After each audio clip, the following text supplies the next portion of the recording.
Salam bahagia, jadi selamat pagi, selamat sore, siang ya. Jadi di mana anda berada, pastikan anda adalah betul di tempat yang anda ada. Jika tak perlu, ya sila pulang ke rumah, elakkan jangkitan COVID-19. Jadi pada malam ini saya ingin membawa satu episod di mana anda dikendaki mengenal pasti yang mana satu wang ataupun duit shilling palsu ataupun duit shilling yang original yang sebenar. Jadi di paparan ini saya mengajak anda sama-sama mengkaji lah. Jadi kita tengok yang pertama ini. Ini dibawakan ya begitu ya. Bagaimana sisi-sisinya, tepi-tepinya. Jadi kita besar-besarkan lah. Jadi anda boleh rujuk ya. Jadi terdapat ya 1828 ya tulisannya ya begitu ya kasar.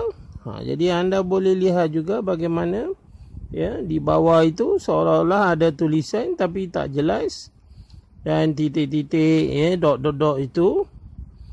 Jadi kita nampaklah ya begitu ya. Jadi lengkungan ataupun bulatan itu tidak begitu sempurna. Ya, jadi di sini juga dipaparkan ya kepingan yang hampir sama. Ya. Jadi ini mempunyai ya tepi yang lebih kurang ya begitu kasar ya, tidak sempurna bulatan, angle-nya ya. Jadi dotted pun tak begitu ya mengagumkan. Jadi lengkungan itu seolah acuannya tidaklah sempurna, plate-nya tidak sempurna, dan lapisan yang tidak begitu licin lah, dan logam yang digunakan begitu shiny. Bagaimana kita nak namakan ini wang lama ataupun duit shilling lama? Mana-mana sabar kan begitu ya shiny, begitu berkilau. Ya, yang biasa kita jumpa wang lama, duit kertas ataupun duit shilling lama logam biasanya ada kusam. Ya, jadi ini antara yang kita nak tanya penonton lah. Adakah ini original ataupun palsu? Ya, jadi buka-bukalah minda, lihat-lihatlah. Jadi inilah koleksi yang dimiliki oleh seorang rakan, yang di mana beliau meminta saya untuk menjelaskan tentang wang ini yang dikatakan beratus tahun, yang diperolehi daripada seorang rakan yang memberikan kepada beliau. Jadi saya tidaklah begitu arif. Jadi saya mengambil ini daripada heritage auction. Jadi ini yang sebenarnya. Ya, jadi kita dah nampak yang original yang dimiliki oleh bahagian lelongan. Jadi mereka memiliki wang shilling yang original. Jadi kita boleh nampak tulisannya begitu mengagumkan. Walaupun ruang begitu sempit, tapi masih ada tulisan yang membawa maksud lebih kurang lah tanah England, hormat kepada England. Jadi inilah yang dikatakan halus dottednya begitu cermat, angle bulatannya begitu mengagumkan sebab plate-nya sempurna, dan singa itu begitu menakutkan lah, original jadi itu sama juga left and right begitu mengagumkan, seni halus, dan ada dotted-dottednya, dan tulisannya masih jelas. Jadi di situ kita paparkan kepada penonton-penonton, adakah ini yang original?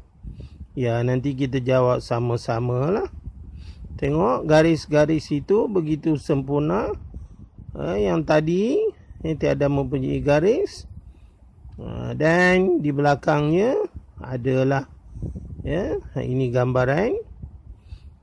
Jadi yang tadi dia begitu besar, seolah macam satu jerami padi. Jadi ini tulisan Jawi Pulau Pinang Penang Penang Island. Yes. Jadi dipaparkannya begitu jelas. Jadi penonton-penonton bolehlah memberitahu kepada saya yang manakah original dan yang manakah palsu. Jadi kepada rakan kita, harap maaf kepada anda tuan.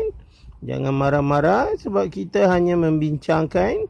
Jika tuan tidak berpuas hati koleksi tuan itu palsu, jadi bolehlah bawa kepada pihak muzium untuk dikenal pasti. Sebab kita hanya mengkaji berdasarkan bukti yang ada dan buatan logam ataupun duit shilling ini berbeza dengan original. Jadi ini yang dikatakan dimiliki oleh rakan kita, shiny sangat, dan tulisan yang dibentukkan tidak menampakkan apa-apa langsung lah. Walaupun saya telah besarkan menggunakan kamera yes saya, handphone yes saya, tapi yang ini nampak jelas, boleh dibesarkan lagi. Jadi itulah yang perbezaan yang ketara. Inilah yang original yang dimiliki oleh rakan kita. Itu adalah duit palsu, dan ini pun sama, Pulau Pinang. Dan boleh tengoklah jerami padi kot, begitu kasar buatannya, besar-besar, bahkan tulisan Pulau Pinang itu tidak mengambil ruang yang betul. Tetapi yang ini jerami padinya begitu jelas, halus, menampakkan seni yang ada itu dikaji dahulu dan dibina, dibentuk, ditempa begitu